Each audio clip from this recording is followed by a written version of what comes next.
is Sarah Rodriguez, for those of you guys that don't know me, and I'm CEO and counsel for Time Title. As you know, we operate in Virginia, Maryland, DC, as well as Florida. One of the things that we do every month is that we do a virtual mastermind for all of our realtors across the country to make sure that we're giving best practices and other things. And we bring top producers from all across the country to assist us with this.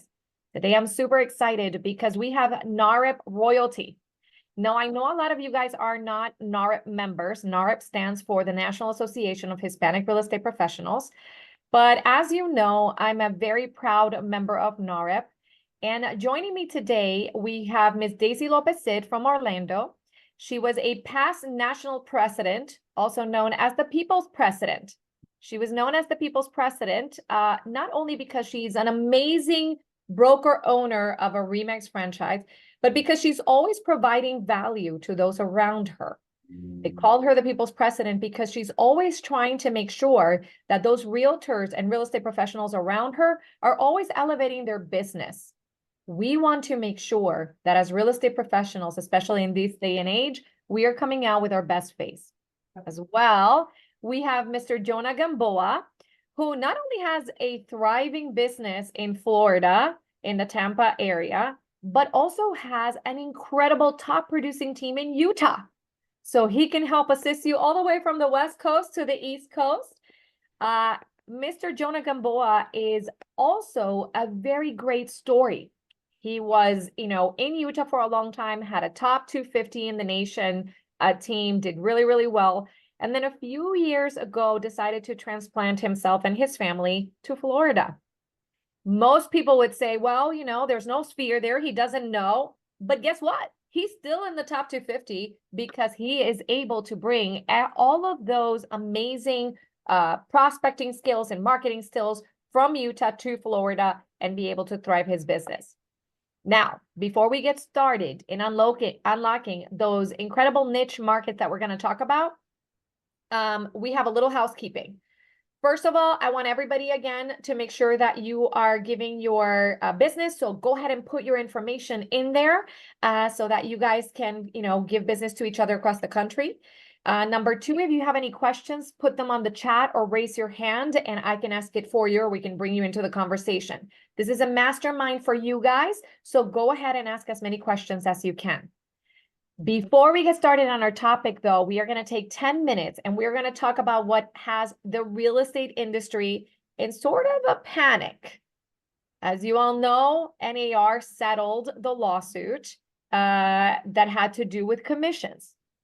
And everybody seems to be in a panic over it. Ms. Daisy, should people be in a panic? No, guys, not at all. First of all, thank you, Sarah, for inviting me to this. I think this is great. And you have a huge following. Well, it doesn't surprise me. You're an amazing person, speaker and business owner. Should we be in a panic? No, right? This is adapting to change, guys. That's all it is, right? When short sales came around, we adapted and we changed. When REOs came around, we adapted and we changed. When interest rates went up, we adapted and we changed. This is just another phase for us to adapt and change. Things are not going to change, but it's all about disclosures, right? We need to make sure that we disclose correctly and we know how to explain commission rates or commission to a seller and or a buyer. So don't be in a panic. We're still going to sell real estate. I don't know about you, but real estate is my career. This is what we do for a living. I'm not going to go and work for someone else. I'm not leaving the real estate industry. So we just need to push forward and keep going. I will tell you that at Time Title, we are going to be doing a whole training on what the script should be if you're on the listing side or you're on the buyer side so you don't get sued. I think that's the only thing that we need to worry about. Right. Obviously, in Virginia, we do have great disclosures for buyers and for sellers. Use them. But you do have to be careful because they are people that are calling and trying to call agents. We know this for a fact. We've been told by certain consumer groups that they are calling agents and trying to get a listing to see what the realtor is saying out there. And then when they find listing agents that are not saying the right thing, they are putting them out there and calling these watch groups to make sure that they know. So we are going to be putting a training on specifically, if you're a listing agent, what should you say about the commission? And if you're a buyer's agent, what do you need to say in order to show your value? Because there is significant value for that. Okay, well, Sarah, wait, let me just add to that. You just made a great point, right? Back in the days when short sales came out, the same thing was happening.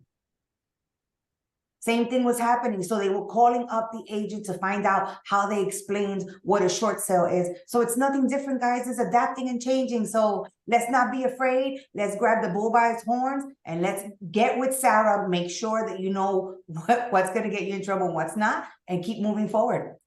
Awesome. So this topic couldn't have come at a better time, because a lot of the times now people that might not feel as confident on the buyer side are going to want to make sure that they're looking and getting more listings. So today I wanted to bring these two experts in the field because we wanted to do different. I can tell you that here in my area, some of my top producing agents that I work with specifically have niches. Some of those most unique niches, which a lot of agents don't have, is they do divorces, divorce attorneys, they work with estate attorneys, and they work with bankruptcy attorneys as well, even though we don't see a ton of defaults in our areas. Mr. Jona Gamboa is doing a great job when it comes to his notice of defaults and being able to get a lot of listings that way. And I can tell you, because we see a lot of wholesale going on in this area, that it is an untapped market, even in Virginia, DC, and Maryland. So again, this mastermind is for you guys. If you have any questions, I'm just facilitating the conversation. Feel free to ask it. Now, guys, let's talk about divorce first. The reason I'm bringing divorce first is because once the economy starts getting a little bit better, or people feel more confident, that's when they decide they don't want to have to deal with their spouses anymore. The interest rates are lowering. They feel like they can go out and buy another house. So we're getting a lot of transactions right now from divorcing couples. Both of you, I'll take Jona first. What are some strategies that you find most effective in building relationships with divorce attorneys? And is it worth it to go after the divorce attorney, or are you finding these listings from somewhere else? Okay, thank you, Sarah. And first of all, thank you. It's an honor to be with you and with Daisy sharing this mastermind. I'm excited to be here. And yes, divorces. I think that is a great way to get business, because sometimes you can get 3 deals out of 1 divorce. Why? Because you want to help them to sell a property. And if you can, you want to help 2 different buyers to buy their own houses. So you can get 3 deals out of 1. So I just want to put that on front so you guys get motivated to really seek for this type of relationships. Now, everything is about relationships. How do I seek relationship with a lot of these attorneys? Okay, first of all, one of the easiest ways to do it is I have helped clients in the past that they are getting divorced. They reach out to me. I help them. And after I help them, I like to connect with their attorneys. And usually I want to be connecting to 2 different attorneys, because each client has their own attorney, right? So I'm going to be connecting with them. Once they see the great job that I do with my clients, I ask my clients to give a good word so I can connect with their attorneys, and I can start helping those attorneys and create that relationship. That's one of the easiest ways to do it. Now, if you don't have that relationship, another way that I have done it is I really ask my sphere of influence what attorneys they know that they are family attorneys or divorce attorneys, and that they can put a good word for me and they can make an introduction. The easiest way to get in front of someone and have some credibility is you borrow that credibility through someone that they already know, and they make the introduction.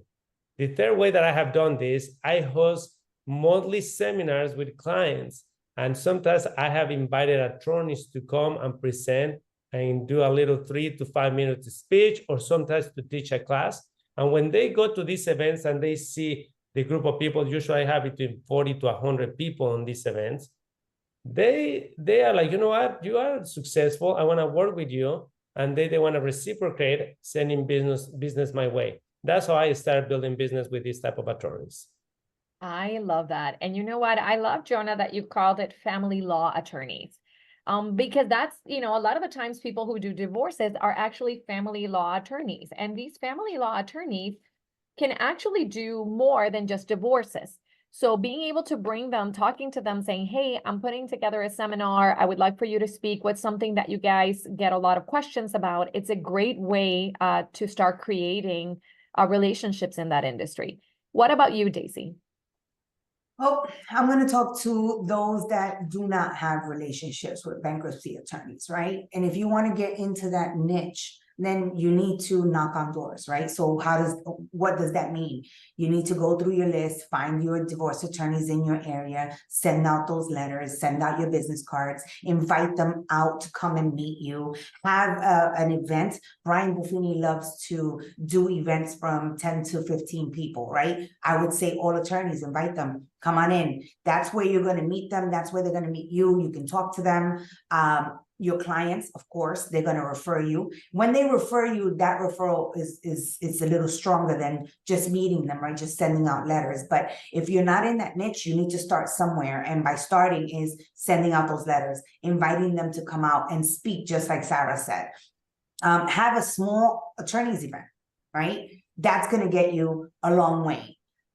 You know who you can send letters to is also the judges, right? Because the judge, when have you ever worked a divorce case? A good one is amicable. You're working with both parties. You're working with both the attorneys, and everything is going smoothly. But have you worked with a divorce that it's nuts? And she wants to keep the house and he wants to sell it, or he wants to throw her out, or she wants to throw him out. It is crazy. But you as the realtor and as the expert, right? Because we all considered experts in everything that we do. You have to have the right mindset, and you have to be able to be that middle person for everyone.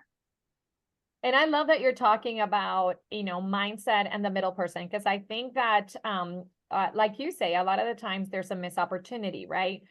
We start thinking like, oh, this person, the wife called us and told us all the drama, and then the husband, he went blah, blah, blah, blah, blah, we want, and we start taking sides. And I think a lot of the times that's when we miss the opportunity of being able to connect with them. Listen, let me tell you guys something. Even as a title company, one of the first things that I do when I move into a new area is that I look around and I say, okay, I do closings. I'm not, even though I am an attorney, I'm not going to go to court and do all these things. So I touch base with all of these attorney firms across my area in a 10-mile radius. And I call them and I said, hey, listen, I'm a title company. We have a lot of people that come up to us and ask us for referrals. And I would love, to talk to you, get to know you a little bit to see if I can refer you. And a lot of the times I'll refer one or two, and then all of a sudden, all of this business is coming to me because of those. Like Daisy said, they are in your state. There's probably a commissioner of sale that's appointed by the court. So when these divorces get really nasty, when people can't even talk to each other, this commissioner of sale is the one that makes all the decisions on that sale.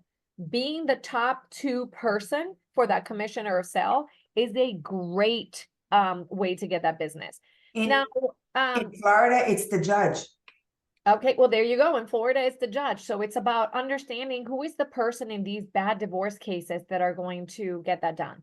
Yep. Now, before we talk about those specific challenges and having the mindset, let's talk a little bit about what are you guys doing to differentiate yourself with other realtors in your area for this specific niche? Jona, I've spoken a lot already. Okay, that's fine. I always like to let ladies to go first, so I will take it now. So I think that there are two things. If you want to really get the attention of the attorneys, you need to go with a mentality of giving and building something together. If you go with a mentality of give me, like you mentioned before, I mean, let's be honest, we're real estate agents. When lenders come to me and they are like, just give me leads, it's really different, right? It's not different with attorneys. When they come and say, Jona, I want to provide more business. Let's build business together. I'm listening. Otherwise, you're just coming to get a piece of my business. So I am in the same way with the attorneys. The first thing is I want to go and meet with the attorney and say, let's build something together. That's why I invite them to my seminar so they can speak, so they can get leads. Now, how do I differentiate besides that with the attorneys? Number one thing is you need to educate yourself. You need to know what you are doing. Like back on the day, Daisy, you were talking about short sales. I remember I didn't know anything about short sales. And then 2008 hit, and I'm like, oh my gosh, there is no business. I remember I went and I took a class. I didn't have any money. I went to Huntington Beach back in the day to this seminar about short sales. 2 or 3 days, I learned a lot of things. I was not an expert yet, but at least I knew what I was talking about, and I understood the process. So my advice for you guys, if you want to start doing estate sales, if you want to start doing sales for people that are getting divorced, get educated about the process, how that works. So when you meet with the attorneys, you don't say something dumb. You really know what you are doing, and really you are an expert on that section. Now, the other thing that is going to be really important is the experience that you have, and to be able to let the attorneys know that you can handle difficult situations. Because let's be honest, divorces, I mean, some divorces are really friendly, but most of them, it is crazy. I hear one of the person that is getting divorced, they tell me the story, and I go and meet the other person, and I'm like, oh, are you guys married? Because I thought that they were two different stories, right? And they want to be able to, I mean, there is a lot of tension, and something that can start really nicely at the beginning, it can be nasty at the end. So one of the things that I like to tell the attorneys are like, I have experience, I know how this process works, and I will keep my clients goal, I will keep them focused on the end goal, to sell the house so they can just go in their own way and make it in the best possible way. So I like to really share with my attorneys the experience that I have had in the past, show them that I'm capable of handling those situations, and again, bringing business to them. They give me a try. They try me once or twice. They see that I'm really good at it, and they just keep sending more business to me. You know, I think a lot of the times we forget, and we make these things so big in our minds, but we forget that people like to do business with people that they like. Right? So it's about having them get to know you, but obviously having a journey or having a template or a blueprint of how you like to work and why is it that you're going to be the best person is the way to go. I know that for us, whenever we're working in sensitive situations, whether they're estates, divorces, or bankruptcies, one of the things that the attorneys like is that we have a very open communication. And that is something that's very necessary when it comes to, especially in these type of transactions, when you have people from both sides kind of saying different things. So, you know, we set up our standards from the beginning and say, these are our expectations. This is how we're going to run the transaction. This is what you can expect from us. And this is what we expect from you. And this is how we're going to deliver. Now, Daisy, you talked about changing the mindset. And I know that you're very big, you know, Daisy has a really good size brokerage in Orlando. And you are, you know, you talk about having that mindset and that expectation of how you're talking to people and how you're kind of like setting those out. Talk to me a little bit about what specific challenges or obstacles do you encounter when it comes to working with these type of transactions? Okay. Difficulties. Listen, when you're working a divorce, both of them are not going to like you all the time, right? One is going to like you, the other one is not, because one person brought you in, the other one, you know, just happens to go with the sale, because that's the person that the judge or the attorney picked. You need to stand firm and show them that you're there for both of them. You want to make this an amicable a divorce, right? Or an amicable sale. You want to make sure that you're going to say, okay, listen, this is the way we're parting it. This is how much you're going to get. This is how much you're going to get. This is what I am here for. You do not ever want to take sides, right? You do not ever want to take sides, because number one, the attorney is going to look at you like you are not a good agent. And number two, that seller, that buyer, that seller, right, is going to talk about you. And you know how it is, right? People can talk great about you all day long, but one person talks negative about you, that goes a long way, especially in your backyard, right? It goes a long way. Now, when you say people are going to talk about you, people are always going to talk about you. But when it comes to business, you can't say that I don't call back. You can't say that I don't answer. You can't say that I don't handle my business when it comes to business. If for other reasons, well, that's different, right? But when it comes to business, you need to know, handle yourself correctly, right? The way you look, the way you present yourself, the way you speak. Knowing your business is the most important part. How, when, and how this is going to get done. That's the biggest thing, right? So making sure that you have that mindset of I'm working for both of you, whether you like it or you don't. They're going to be, the other party that didn't pick you is going to be rude to you. It's going to take you days to get a hold of them. But when they finally do, you finally do get a hold of them, you need to let them know that you're not there just for one party, but you're there for both. So, and Love it's that. not an easy task, but you need to be able to, and that's where I say mindset, right? I'm not working for just one, I'm working for both, because you want to eventually work with both of them in the future. I love that.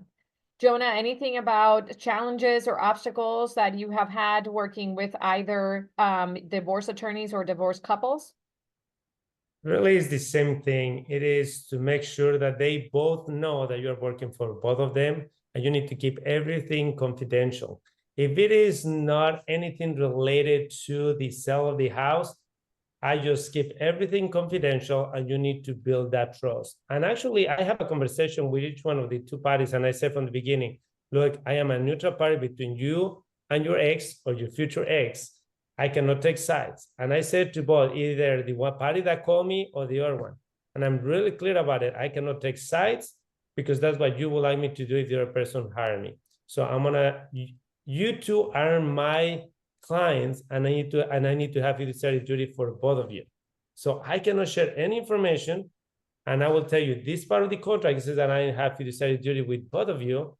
So I hope that you can respect that, and you can expect that out of me. And I'm really serious about it, because that is something that they need to hear, because I mean, you don't trust the other party, right? They're fighting, they want to get more from each other. Now, also something that I need to be careful is with attorneys, because some attorneys, they want to get more information, and sometimes I can not even share information with attorneys because that's confidential for my clients. So be careful when you are sharing, because even if the attorney referring to you, that doesn't mean that you can be sharing personal information from the other person or what they are doing or get involved in some other things. In the moment that you start giving legal advice, you can be in big trouble. So be careful, because sometimes the clients, they come to me, I'm like, Jona, what do you think? What should I do now? And I'm like, okay, you are asking me to give you a legal advice. I'm a real estate professional. I think that I need to direct you back to your attorney. We're actually going to get a lock for now for I- our subs that don't Oh, choose hold to on, let make me payments. mute somebody. So I love that you say that, Jona, because I always think, believe it or not, even as a title company, we get so much drama spilled over when it's divorced couples. But I always tell people, I'm a Latina, I've been married for 24 years, I love the man to death, but if we always got divorced, even though I'm a level-headed attorney, I would be your worst nightmare as an ex-wife. I know it already. I always tell my husband. So I always tell people, like, when you are working with a divorced couple, it's kind of like dual agency between the spouses. Do the same disclosures. Talk to them about, hey, listen, at a certain point, I need to keep both of you guys where there's privacy. I am, you need someone who is a professional who is going to maintain at the end of the day what you want to accomplish. Because there's, on top of, more than bankruptcies, more than estates, divorces, I think, are where you have the best place to provide your value, but they're also the more sensitive ones because it's so emotional. People sometimes are so emotional that even if they know that they're going to get a better price with this and that, they start, thinking about things. I mean, guys, I had one time a deal where in the contract, the ex-husband wanted to write that he wanted to convey with the house and stay in the basement. And the agent was like, I can't, Sarah, can you please call them and tell them that the ex-husband is not personal property that can convey? You just can't. So sometimes with these, you have those things. So before we move on, let's go and move on to bankruptcies, because I think bankruptcies are so. Can I just add to that, Sarah? Yeah.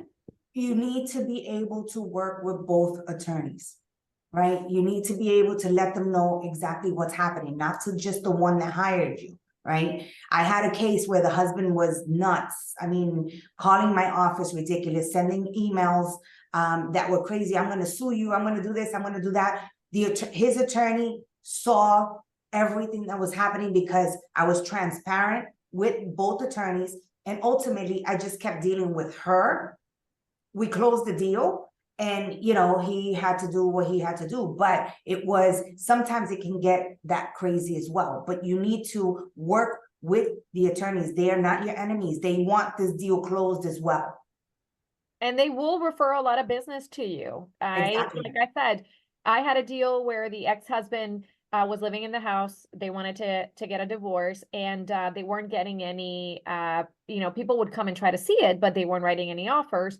And when the agent finally called one of her friends, I was like, why, what's wrong with the house? And she was like, well, if the person stopped answering the door naked, maybe people would come in and look at the house.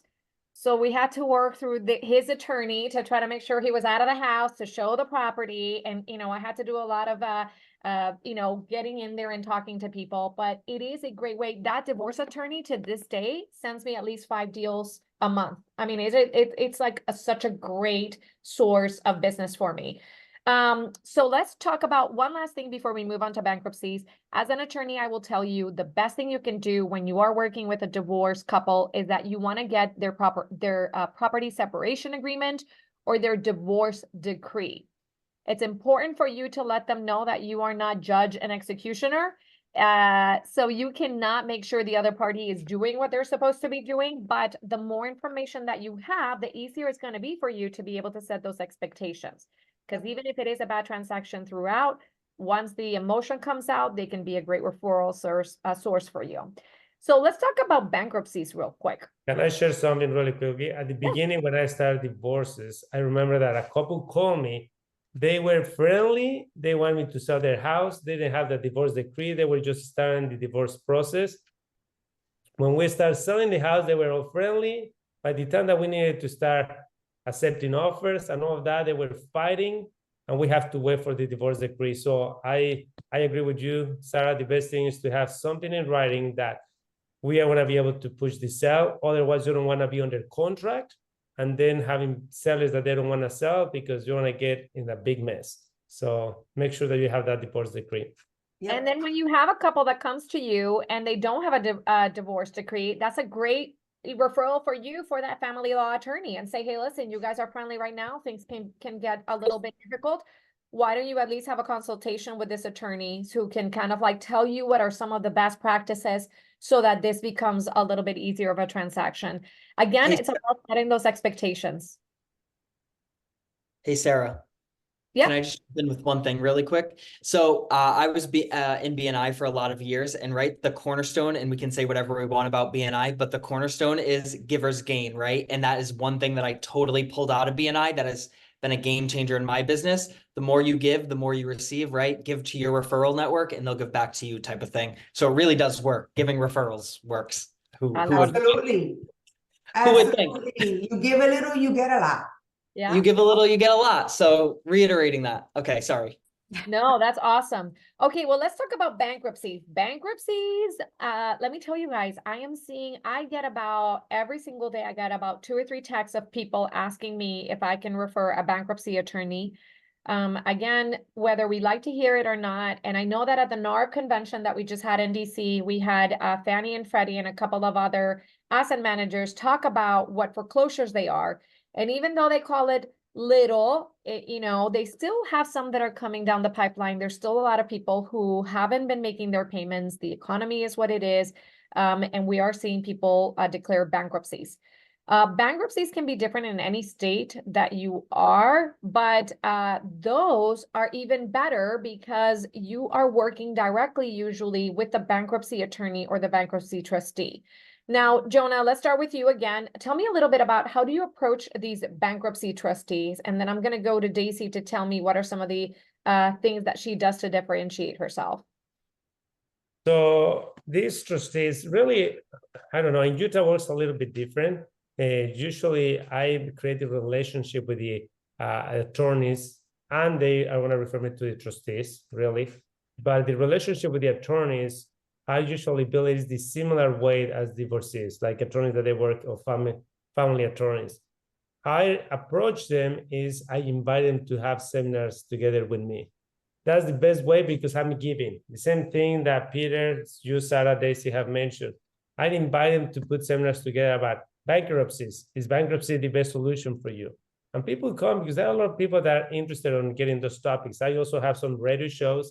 I'd invite them to come in the radio shows to talk for 5-10 minutes, and they get some leads. And what happens after that? They refer me people, they make connections with the trustees and allow me to start selling those properties. Now, they also know that I'm experienced with the trustee sales, so they know that I can handle those sales and I am experienced enough. So for me, it's the same principle about giving, helping them to be in the public, helping them to get more business, and they just send me more business to me. So for those of you guys that are not very familiar with bankruptcies, there's the most typical bankruptcies that we see are Chapter 7 or Chapter 13. Chapter 13 is usually a restructuring of the debt. Sometimes in a Chapter 13, when they're restructuring the debt, meaning that the bankruptcy trustee, so as soon as somebody signs that they're declaring bankruptcy, believe it or not, legally, they don't have any legal authority to sign any contracts or anything like that. That's why it's so important when you're doing your listing presentation that you ask people, hey, are you in the process of declaring bankruptcy or are you thinking about it? Because it's nothing worse than us getting to closing and we run pacers and find out somebody's in the middle of a bankruptcy and we're like, you can't sell your house. The trustee of the bankruptcy has authority and they either have to sell it on your behalf or they have to release it from the actual bankruptcy. And when these attorneys, these bankruptcy trustees release these houses from a bankruptcy to be able to sell so that the proceeds coming to the bankruptcy, they're the ones that pick the realtor. So that's why it's so important for you to talk to these bankruptcy attorneys because they'll be able to say, okay, well, we're declaring bankruptcy. We want to sell the house as part of the asset liquidation or restructuring. And, this is the person that we need to have because they're going to be looking for some of those markers. So that's why it's so important for you guys to ask. Now, what are your thoughts on this, Stacy? Or Jona, go ahead. Can I just share something else about that? Because one of the things that they need, a lot of times they need an appraisal or CMAs for the properties because they want to see the value depending if it is a Chapter 13, Chapter 7. So a lot of times I can provide that to them. They call me. That's a value that I said, if you need anything, just call me. We'll do a BPO, broker's price opinion, a CMA, whatever you guys want to call it in your city. But you provide that information. Sometimes you're going to get business out of all, you're not going to get business out of all those BPOs, but you are providing a service, some that is going to help the attorney to make decisions with their clients to see if that's in their best interest to do something, because sometimes they have a lot of equity. And they're like, you know what, this is not in your best interest, but you are creating that relationship. Just like REO properties or with banks, a lot of times you do a lot of BPOs, you do a lot of CMAs. They're not going to give you all those properties, but they're going to send you those properties that they go through the pipeline, right? So that's one of the ways that you can create that relationship with those attorneys. So I hope everybody's writing this down because Jona, you just gave them gold. I mean, imagine if you go to a bankruptcy attorney and you say, just, hey, I know that sometimes you're going to want to know what the, CMA or broker's opinion is of your clients. I'm happy to do that for you as a service, and that way you're giving them something of value in order to be able to receive that business when the time comes. Any other nuggets like that, Daisy? Two things, right? You need to understand what type of bankruptcy they're filing, right? If the one Sarah mentioned where they're restructuring the loan or it's going to be something to pay off, if you're selling that house, those proceeds don't go to the seller. They go back into that bankruptcy to pay off that debt that they have, right? So really educate yourself on the type of bankruptcies, number one. Number two, if you have a situation that you didn't know was a bankruptcy, it all depends on how you speak to that attorney, because the first thing you must do when you hear that they're in bankruptcy is call that attorney, right? Call that attorney. If the attorney likes or hears, he thinks that you know what you're talking about, he'll work with you, right? But most of the time, just like Jona said, they pick the attorney, the realtor that they want to work with. So it all depends on how knowledgeable you are and of what type of bankruptcy that they're in. Not only that, but because the trustee can tell you, I'm sorry, you need to stop, you need to close it down because nothing can be done. I'm going to take it from here. But I will tell you, I have never had at least here in this area, when somebody wants to take the house and sell it, the trustee always either sells it like they're like, yes, and we'll take the money, but they never like deny a sale. But 9 out of 10 times when somebody doesn't qualify for bankruptcy or it's not in their best interest, that bankruptcy attorney will refer them to a realtor. Yes. So that they can just sell everything, pay their debts, and move on. So again, when people are going to a bankruptcy attorney, they're people that they're in financial distress and they don't know what to do. I can't tell you how many times I get the call where it's like, this person has so much equity, but they're going to lose their house.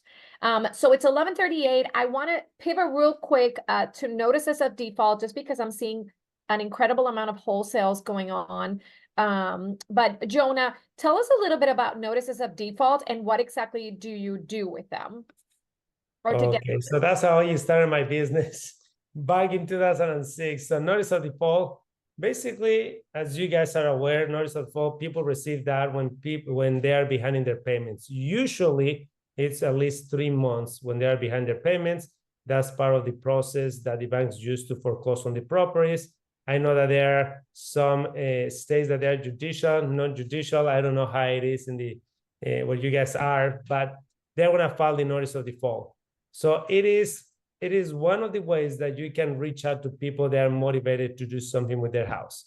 At that point, people can catch up with all their payments, or people can do a loan modification, or sometimes they need to sell the property and get the profit, or even do a short sale. Right now, we don't see a lot of short sales because we have had really strong markets, unless they bought a house in the last 2 years, right? So how do I approach to the consumers? I send them letters, one of the things. I also go door knocking on those properties. I don't do it anymore. Now my agents do that, but I used to do that in the old days. And in Utah, I remember knocking doors when it was snowing in the evenings or in the weekends. But it is a great way to get business and help people that they are desperate. Now, in my own experience, this is me. I will tell you that when I used to go door knocking, I didn't used to tell people that I knew that they were behind in their payments. They do not like that, and they usually shut the door in front of you.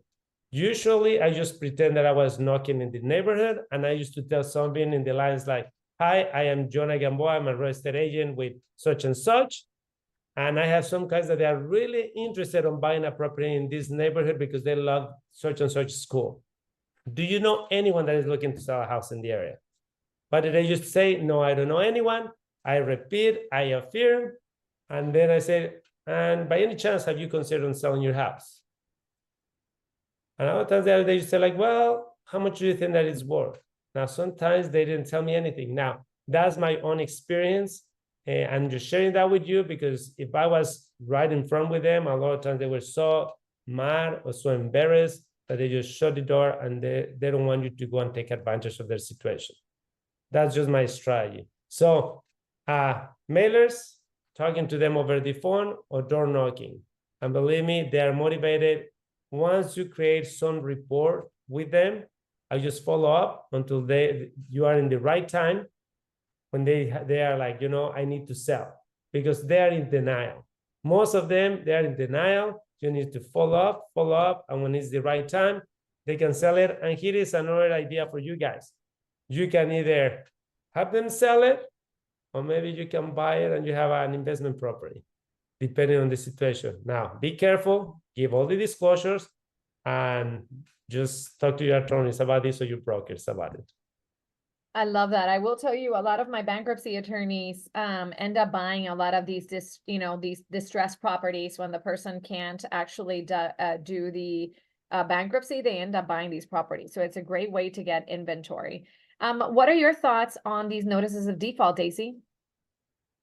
It's the same thing as Jona, right? I mean, it's all about doing the mailers. It's all about doing the door knocking. And when you do the door knocking, you don't want to get the door slammed in your face. So don't tell them that they're late. It's like telling you, right? Mira, Sarah, I know that you're late on your mortgage.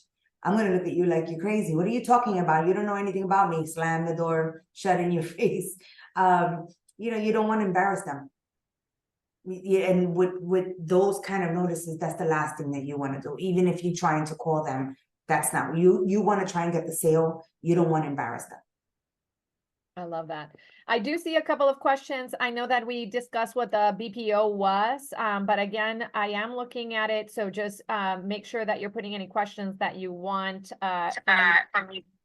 So let's, minutes, hold on, let me, on the last 15 minutes, let's go ahead and start talking about estates. And again, both Jonah and Daisy have put all of their information in the chat. Feel free to reach out to them. They are speakers all across the country, actually, when they talk about a lot of things around here. So let's talk about estates. A lot of people have done their niche when it comes to estates. With what we're seeing right now is that when, somebody in your family dies and leaves the house, a lot of the times, because the market is so hot, people are wanting to go, but they don't even know where to start because it's such an emotional thing, especially if it was mom and dad or an elderly, family member that maybe doesn't have the house in the best of conditions, or, has a lot of stuff in there. So what are your guys' approach in going out there and getting some estate listing? Daisy, do you want to go ahead and get started on this one? For us, it's a lot of probate, right? Because family member died. What is it that you need to do? We need to have those relationships with the attorneys so that we can guide the client correctly. If you have the relationship with the attorney, then the attorney will call you. This is all about relationship with attorneys, guys. I'm going to tell you that the reason or how I was able to get into the circle of attorneys is I had a friend who was an attorney. Now I have several friends who are attorneys in different aspects of the law. Look at Sarah, right? Title. We have probate, we have divorce, we have estate sales, bankruptcies. And it all started with one friend, and he didn't even do any of that. He did Immigration? Accident law, right? Oh, personal injury. Personal injury, sorry. He did personal injury. We're really good friends with him and his wife. And I kept asking questions, and we're still friends, really good friends still to this day. And we do a lot like I do with you, Sarah. We sit down and we mastermind. How is your business growing? How is his business growing? What are you doing as far as marketing? And sometimes we do a lot of the same things, right? Whether I'm in real estate or he's in personal injury, but it's being around his sphere, making it my sphere now, right? So now I have a list of attorneys that I could call because of that one relationship that I started years ago. Right. So it doesn't have to be a bankruptcy attorney, an estate approach, none of that. You start with a friend and you get into that circle and you look for the attorneys that you need, the bankruptcy ones, right? The divorce attorneys, and you create those relationships. That's how you're going to get into any of the subjects that we're talking about today, right? You create those relationships. Daisy, somebody wants you to put your information again in the chat, please. As well, I will tell you that in certain counties, you can buy probate list. Yes, you can. The problem is that at that point, so what happens is they create lists that they'll send you once somebody initiates the probate. The problem with those is that by the time somebody's initiated probate, 8 out of 10 times, they already have an attorney who has initiated the probate for them. And at that point, that attorney has already referred the transaction out to somebody. So Jonah, what about you? Yeah, go ahead, Daisy. There's a place that you can go to. It's called AI Catalyst. And you can buy the list. But to buy the list, and this is going to sound horrible right now, but for the probate list, they're telling you everyone who passed away. Okay, you can go to the county courthouse and get that list. But the point of it is contacting the clients, and sometimes they already have attorneys, or sometimes they already have realtors. So it's a game, right? With buying those lists. Guys, go to your county courthouse, find out, go to the obituaries, find out, make those phone calls, or reach out to your attorney sphere that you have. Yeah. So I have a question. I will tell you guys again, sorry, Peter, real quick. As a title company, one of my best leads is my estate attorney. We refer so much to him after everybody buys something. They always want to do some estate planning. Once, people start getting elderly and they do estate planning, they have to sell properties, they'll direct where that business is going as part of the estate planning. So we can get them not only before they pass, but after. Go ahead, Peter. Yeah, so two things. So there is nothing, so question, there is nothing that's recorded earlier than that notice. And that earliest thing, by that time, they already have someone possibly, right? Okay, so it's about getting to them before. So, okay. And then secondly, don't forget, this is just one audience and 10 different audiences that you can target within real estate. This is just one that you could add to your business, right? You can target downsizers, move up buyers, right? And you use these same things, mail, door knocking, all the same mechanisms to target these different audiences. It's just about targeting different ones, right? So this is just one of the many you can target in your real estate. Exactly. You know, we all talk about our sphere of influence, right? Because that's what gets us through the hard times, our sphere. So you need to Right. have different buckets, your personal friends, right? Your personal friends and family, realtors that you know, attorneys that you know. You need to have your sphere, and that has to be one of the buckets that you have if that's the business that you want to go after. Totally. And to Sarah's point, those estate attorneys that you're referring business, right? It's not going to be the same type of transaction. They also do trusts. They do trusts, right? Sometimes we have buyers that want to put their property into a trust right after closing. So that's also a referral, but it's something totally different, right? So one hand washes the other in multiple different ways. Absolutely. Yeah. Yep. And like Peter say, I mean, a lot of the people who are downsizing are going to want to hear about estate planning. So that's a great referral source for you to bring in that person in order to be able to do that seminar. Now, Absolutely. what about you, Jonah? What are your thoughts? For me, is one of the easiest way to do this is by referring a lot of people to them. Really, like you said, every time that somebody buys a second home, once they have investment properties, I love helping people to buy investment properties to build their wealth. Everybody start asking me, should it be in my name? Should I put it in a company? I'm like, I'm not a lawyer. I want to direct you to a state attorney so you can put the plan, so they can help you to plan depending on your goals and all of that. So it's going to be really important that we refer people to an estate attorney. If you do that, you create the relationship. Now, something that I will invite all of you to do, you don't need to put a big seminar, but if you have your top 5 clients, top 10 clients, and you invite an attorney to teach them about estate planning, I mean, it doesn't have to be 100 people, right? Talk to that. Sometimes I get 40, 60, 80 people, but you can have just 5, 10 clients that they have investment properties that they want to know about estate planning and some other things. And you just invite the attorney to share with them. I mean, you're doing marketing for that attorney. I mean, they're just going to reciprocate and they're going to send you business. That's one of the easiest ways to create value, because they're seeing that you have the best interest for your clients, and you are there to help also the attorney to get more business. Yep. So that's my favorite way to do it. Go ahead, Daisy. No, I agree.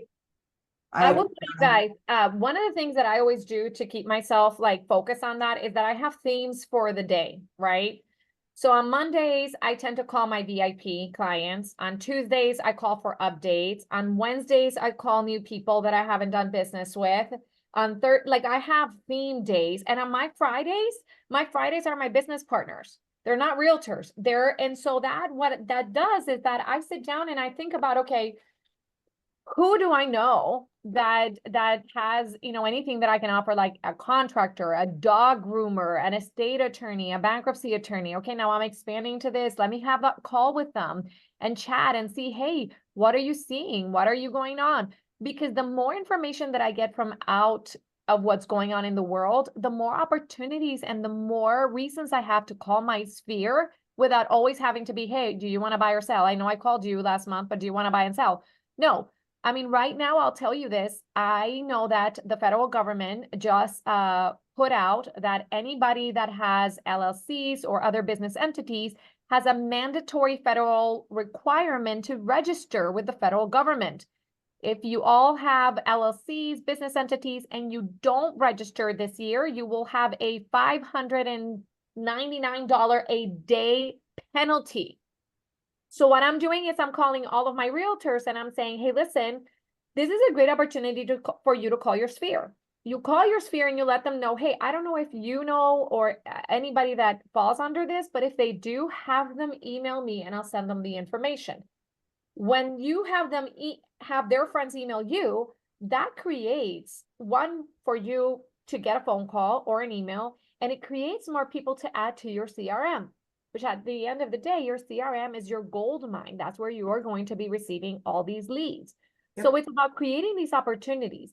What if, right now, if we did a seminar and said, hey, listen, you guys, we're going to be talking about trust and how these trusts can help you not only maybe, shield liability from some properties, but also estate planning. How many of you would actually not show up for that seminar? So that's the same thing for your clients. You talk about a tax attorney, bring all these people. Financial advisors are such a great person, because a lot of times a financial planner will be like, you need to buy more property in order to, get to where you want to go. And they'll say, hey, this is the realtor that I use, this is the lender that I use, and this is the title company that I use. But you know what though, on financial advisors, Sarah, a lot of us are scared of them. A lot of realtors are scared of financial advisors. You shouldn't be, guys. You should be preparing for your future, and talking to them is how you're going to do that. But putting them out in your sphere, Sarah's right on point with that. Yeah. I mean, I'm the first one. I always say at NARIP, I'm vulnerable and say that until recently, I didn't even put money on my 401k plan, because I thought that was like gambling, like you put money away and you never know where it goes and what happens to it. And, and it's just a little too scary for me. But being able to take charge of your financial situation will help you, because then you'll also be able to be a believer when you're talking to your clients. And it's all about who you talk to. It's especially now in this day and age when we're seeing what the industry is doing. We can't be secret agents, guys. So it's all about creating information and being able to get out there and remind people what you're doing. And you can do that by having conversations about, hey, are you going through a divorce? I know that or are you thinking of a divorce, or counseling? Then let us know. We have a great group of recommendations for divorce attorneys who can help you, and then have them come and talk about different things. Hey, if you're having issues with your spouse, these are the 3 steps that you need to do in order to start, getting ready for a possible separation or possible divorce. Those are videos. That's value that you can give to that attorney. And I assure you that they are a goldmine when it comes to those referrals. We have 5 minutes left. Jona, let's start with you. Tell us, any other tips or anything like that when it comes to notice of defaults, divorce, estates, bankruptcies, or just prospecting to get, into a niche, maybe about marketing. How do you get people to see that? Any last comments before we wrap up? Thank you. So number 1 is you need to determine which you're going to start implementing, which avenue. Don't go for 4, because if you do 4, you don't want to do anything. Just pick one of them and put it in your calendar. What day of the week you want to start doing things? If it is not in your calendar, it does not exist. We said, I want to start doing this. If you don't put in your calendar, it does not exist. My agents, they know what to do and when to do it. Monday, 9:30 to 11:30 is their SOI and follow up with open houses. Tuesday, we call it Popeyes. So we go and visit our VIP clients and we bring some into their houses. Wednesday, continue with other people VIP. Thursday, door knocking or go to the stores. Friday, just cold calling. Saturday, open houses. So if you have it in your calendar, you need to determine when you're going to be visiting these people, these attorneys. Otherwise, it's not going to happen. Now, just pick one of them, educate yourself about it, and start prospecting for whatever resource you want to do. If you want to do notice of default, contact Sarah, and probably she can provide those leads. I don't know if that's how it works in DC, but usually I just contact my title company and they can provide that in Utah. So contact them, start working, make a plan, but set it in your calendar. Otherwise, it's not going to happen and you don't want to do anything. And you are like, that sounds interesting, but you're not going to do anything. So that's my number 1 thing. Take action. Do one thing, take action, and you're going to see the results. I love that. And yes, you can reach out to Peter from our company, and he'll be happy to sit down and teach you not only how to get those, go to an MLS and be able to provide those lists. Daisy, what is your one thing that you want to leave the group with? One, I was thinking about three. Can I You add? want three then, girl? Okay, good. One, guys, is your mindset. Right? Where is it? Two, set a plan, go for it. Three is if you don't have attorneys in your sphere of influence, set up that bucket because it will come handy for you. If you're not in that niche, set it up. It's a good source of income. It's not going to come every month. It's not going to give you 3 and 4 a month, but it may give you 4 and 5 a year, right? That's a good add-on to what you're already creating. So mindset, have a plan, know what you want, because most of us don't. Most of us go day by day and we work with what we have on a daily basis. But seriously, set a plan and go for it. There's nothing that you cannot accomplish. I love that. I will leave you with two things. Number one, as a reminder, we are having a in-person class in our Fairfax office. It's going to be divorce and bankruptcies from a title perspective, as well as judgments and liens, because Virginia is a little quirky when it comes to that. You can use the QR code to sign up. We are also having our virtual mastermind on April 17th. It's going to be talking about your real estate brand. We are having our very own Peter Parente as one of the speakers, as well as Jackie, who is, known for helping other companies as well as real estate professionals to elevate their brand and put it out there. Last thing that I will say is my word for this year, for 2024, is intentional. Be intentional with everything that you are doing. Don't be on the sidelines. Right now, everybody is taking a hit against our real estate industry. So it's up to us to be intentional so that we can not only survive, but we can thrive in this market.